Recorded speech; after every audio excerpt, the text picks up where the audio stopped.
Hi, Tony Kishawi here, and I've got my set of 7 Commedia dell'Arte masks in this box here, and I thought I'd do one of those unboxing videos that you see on YouTube. So this is what you would get if you ordered my masks. It comes in a storage box, and we wrap this up in paper, so I didn't want to sort of wrap it up and then unwrap it just for the unboxing. But the reason why we do that is that we don't want stamps on the box, because this is something that you'll keep and hopefully, will be with you for a long time. So let's have a look what's inside. So here we are. We've got the mask sitting hopefully quite comfortably in the box here, and I'll just show you what else comes in the box. So we have the character list. So this character list here is got the descriptions of all the characters that are in the box. We sourced the information from John Rutland's book and a scene study book by Barry Rolfe. So hopefully this is a good source to reference, and also I put in here some care for instructions so that your masks will last a long time, a bit of a description, the design of the masks, who made them, and so on and so forth. So let's have a look. Oh, if you ordered my masks and the book combination, it's actually cheaper to do it that way. You can get it inside the box like this. Saves on postage. Well, actually, postage within Australia is free if you order these masks. So more about my book later. So here are the masks. Let's have a look at them. Or should I say, let me show them off to you, because here is the leather look. Now, we've made these to look, like replicas. So now the reason why we've done this is a leather mask kind of has a gloss, a shine. When you burnish the leather, it's quite a shiny surface, and so therefore we've tried to mimic this with gloss finish on the rubber latex mask. And you can see they're quite sturdy, they hold their own, they're not floppy things that you might find other mask sources. So I'm very proud of these. They work really well. They're spirited masks. What I mean by that is that when the wearer puts them on, they get inspired and create good characters. So here they are, we're pulling them out. That was Punchinella, Harlequino. This one is Tartaglia.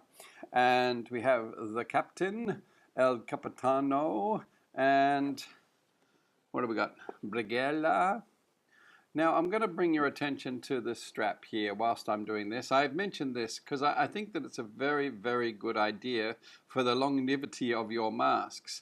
What I mean by that is that the most common thing is that people stretch the elastic to fit it on their head, and this can be the weakest point.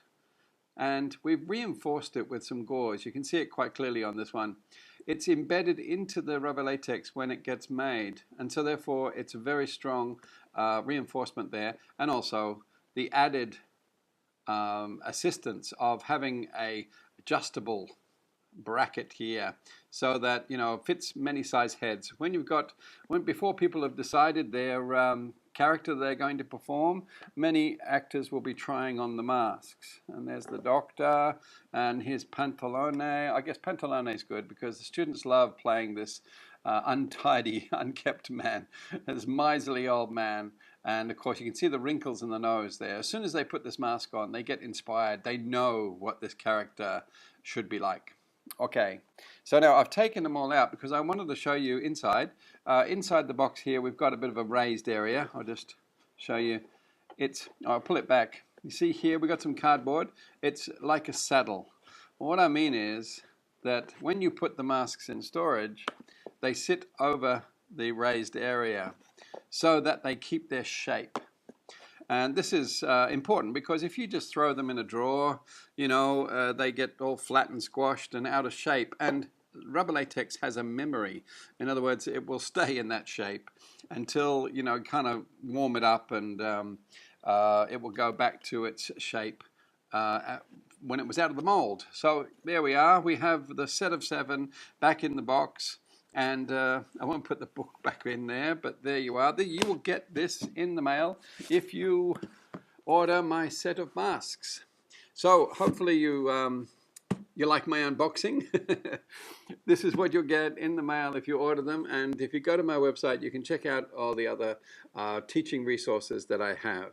So thank you very much for watching and staying these few moments. If you like, give us a thumbs up, a share. If you know somebody who might be interested in these, forward it on to them. And make a comment in the comments. It's kind of nice to just know that there's people out there watching these videos. It's a lonely world on the other side of the camera. Ciao.